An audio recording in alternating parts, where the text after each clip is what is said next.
அனைவருக்கும் இனிய உற்சாகமான வணக்கம். இன்றைய உரையரப்பு 744.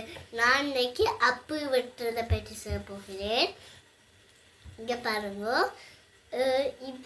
இந்த அப்பு தான் வெட்டினான். இங்க இது வந்து தாமரை மரத்தை இப்படி வெட்டி இருக்கிறாமா. முதல் கழுவணும், அது ஸ்ப்ரே அடிச்சு மருந்து அடிச்சிருக்கும் கடையில.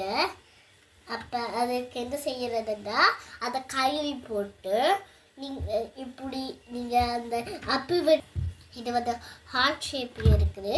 இது நாங்கள் இப்படி அமுத்தி வெட்டலாம். இப்போ வெட்டைக்க இப்போ தாமரையாகத்தான் வரும். இது சாப்பிடக்க ஈஸியாக இருக்கும்.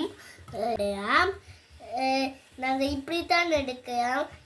இதை இப்படி எடுக்க முறிச்சு தான் எடுக்கிறது. இது உங்களுக்கு பிடிச்சிருக்குதா? நன்றி, வணக்கம்.